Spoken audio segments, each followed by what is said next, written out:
अस्सलाम वालेकुम वरहमतुल्लाहि वबरकातुहू। प्यारे बच्चों, आज हम कंपाउंड इंटरेस्ट एक्सरसाइज 8.3 की कुछ क्वेश्चन सॉल्व करेंगे। तो हमारा एक क्वेश्चन आता है आपकी टेक्स्ट में, क्वेश्चन नंबर 5, जिसमें लिखा है Wasim invested ₹60,000 at an interest rate of 12% per annum compounded half yearly. What amount will he get after 6 months and after 1 year। तो हमें क्वेश्चन दिया हुआ है कि वसीम ने 60,000 इन्वेस्ट किया है, इंटरेस्ट रेट है 12% पर एनम, मगर हमें निकालना है कंपाउंडेड हाफ ईयरली।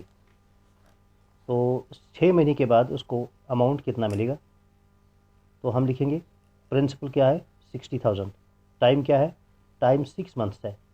6 months अगर ईयरली होता तो हम लिखते 1/2, मगर हमें निकालना है हाफ ईयरली, तो हमें जो ईयर है, साल दिया हुआ, इसके हाफ ईयर्स बनाने हैं।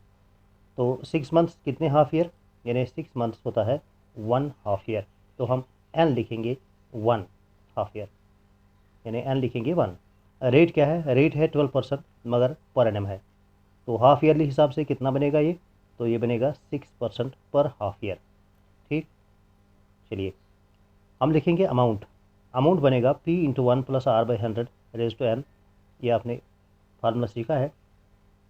तो हम लिखेंगे प्रिंसिपल 60,000 × 1 + 6/100, यानी रेट 6% है, हम लिखेंगे 6/100।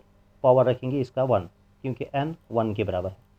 तो हम लिखेंगे 60,000 मल्टीप्लाइड बाई, इसको अब क्या करना है, 1 + 6/100।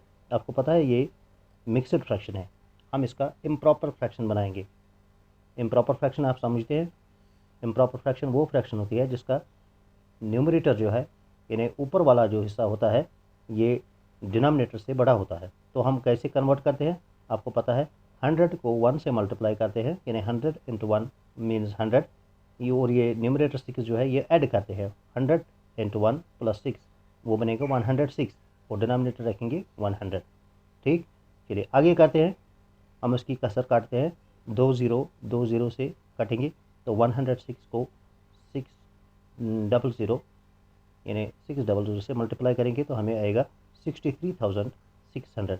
तो ये अमाउंट बनेगा 6 months के बाद वसीम का, यानी वसीम 6 months के बाद अमाउंट लेगा 63,600।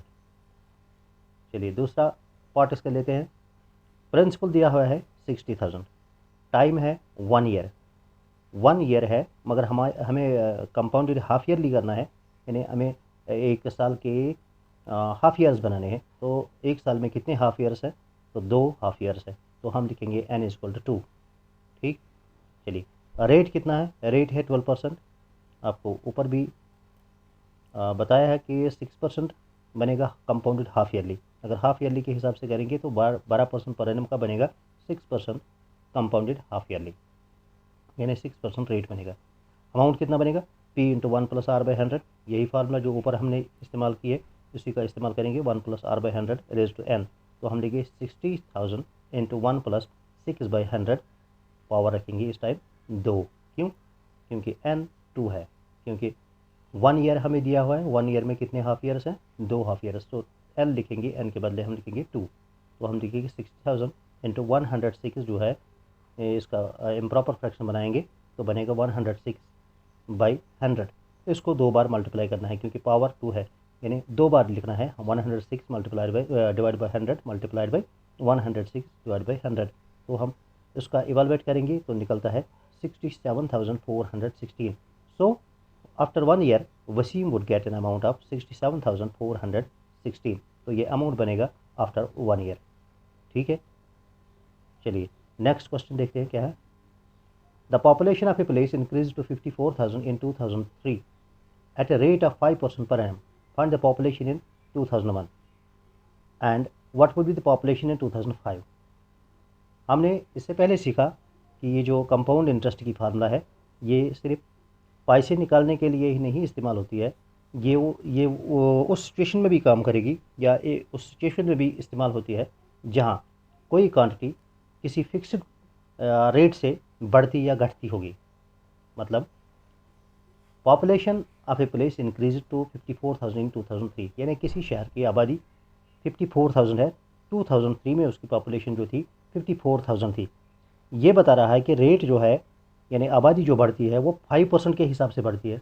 बिल्कुल वही क्वेश्चन है जो हमने इससे पहले किए थे, यानी पैसों का लेन देन जहाँ हमने सीखा था, तो उसमें रेट दिया हुआ था, यानी यह रेट दिया हुआ है 5% पर एनम, यानी 5% के हिसाब से पॉपुलेशन इंक्रीज़ होती जा रही है, यानी हर साल 5% बढ़ती है।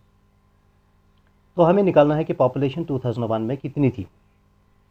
हमें पॉपुलेशन 2001 में निकालनी है, 2003 की दी हुई है, तो हम लिखेंगे ए 2003, ए लिखेंगे हम अमाउंट या पॉपुलेशन, एक ही बात है। यानी पॉपुलेशन 2003 में कितनी थी 54,000। रेट क्या है, रेट 5% पर एनम है, तो एन कितने हैं, एन है 2, क्यों 2003 में पॉपुलेशन थी 54,000, हमें निकालना है 2001 में, तो कितने साल का गैप है, 2 साल का गैप है, तो हम लिखेंगे N is equal to 2 since population in 2001 be less than 2003। सीधी सी बात है, 2003 में पॉपुलेशन इतनी थी, 2001 में कितनी होगी, इससे कम ही होगी, तो हम लिखेंगे अमाउंट जो है A is equal to P into R by 100 raise to N. यहाँ ए जो है अमाउंट है वो 2003 का है, यानी A 2003 is equal to P population 2001 into 1 plus R by 100 raise to N. A 2003 जो है वो दिया हुआ है 54,000, पॉपुलेशन 2001 की निकालनी है, इंटू 1 प्लस रेट क्या है 5/100, इसका निकालेंगे रेज टू एन, एन के बदले हम लिखेंगे 2, तो हम लिखेंगे 54,000 is equal to P 2001 into 105/100 whole square. ये बनता है पी 2001 इंटू 105/100 इंटू 105/100। तो पी 2001 कितना बनेगा, तो हम ट्रांसपोज करेंगे, हम लिखेंगे 54,000 मल्टीप्लाइड बाई, यहाँ हम कसर काटेंगे यहाँ और यहाँ, हम लिखेंगे 20 इंटू 20, यहाँ निकलेगा 20 इंटू 20 बाई 21 इंटू 21, तो हम लिखेंगे पॉपुलेशन 2001 की जो निकलती है वो निकलती है 48,980, तो ये पॉपुलेशन 2001 में थी। चलिए नेक्स्ट पार्ट करते हैं, फाइंड द पॉपुलेशन इन 2005। 2005 में पॉपुलेशन कितनी होगी, as the population is increasing, आप देखते हैं कि पॉपुलेशन इंक्रीज हो रही है 5% के हिसाब से, सो population in 2050 to 2005 will be 2005 will be, population 2005 में कितनी होगी, हम लिखेंगे ए 2005, यानी पॉपुलेशन इन 2005 या amount in 2005 is 1 plus R by 100 raise to N.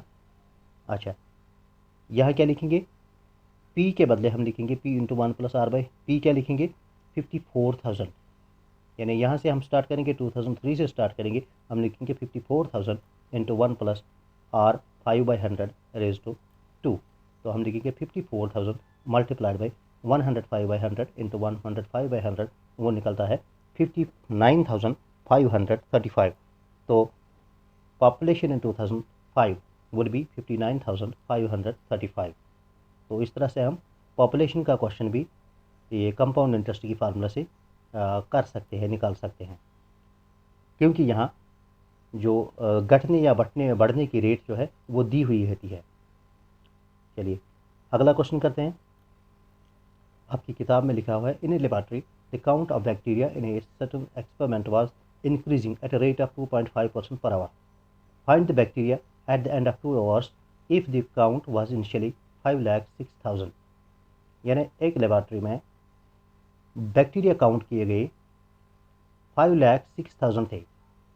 अगर बैक्टीरिया की तादाद बढ़ रही है 2.5 यानी 2.5% पर आवर, यानी फी घंटा 2.5% इसमें इजाफा होता है, तो हमें निकालना है कि 2 घंटे के बाद कितने बैक्टीरिया होंगे। हम लिखेंगे प्रिंसिपल है 5,06,000, टाइम क्या है, हमें निकालना है 2 घंटे के बाद, यानी टाइम लिखेंगे 2 आवर्स, रेट क्या है 2.5% पर आवर, ठीक। तो अमाउंट लिखेंगे A is equal to P into 1 plus R by 100 raise to N, वही फार्मूला जो हमने कंपाउंड इंटरेस्ट की सीखी है वही रखेंगे हम लिखेंगे पी जो है प्रिंसिपल है वो लिखेंगे हम 5,06,000 into 1 plus 2.5 by 100 raised to 2 क्यों? क्योंकि n 2 के बराबर है।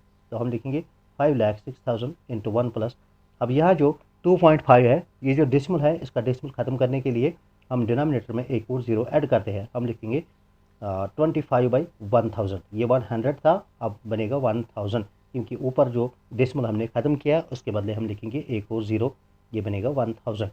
तो हम लिखेंगे 1 + 25 बाई 1000 स्क्वायर। तो आगे करेंगे 5,06,000 मल्टीप्लाई करेंगे, इसका इम्प्रॉपर फ्रैक्शन बनाएंगे, ये बनेगा 1025 बाई 1000 मल्टीप्लाइड बाई 1025 बाई 1000। तो यहाँ इवालुएट करने के बाद हमें निकलता है आंसर 5,31,616.25 अप्रॉक्सीमेट। तो ये काउंट है बैक्टीरिया का 2 घंटे के बाद। So the number of bacteria after 2 hours are 5,31,616.25। ठीक है, उम्मीद है कि आप समझ गए होंगे। तो इसमें एक्सरसाइज में से हमने वो क्वेश्चन सॉल्व करने की कोशिश की है जिनमें हमें लगता है कि आपको दिक्कत आती होगी। तो ये जो बाकी क्वेश्चन रह गए हैं, आप ट्राई करें, घर पर ट्राई करें। अगर कहीं पर दिक्कत आती है तो व्हाट्सएप नंबर पर वो क्वेश्चन सेंड करेंगे, तो कोशिश करेंगे उसको भी सॉल्व करने की। चलिए, खुदा हाफिज़।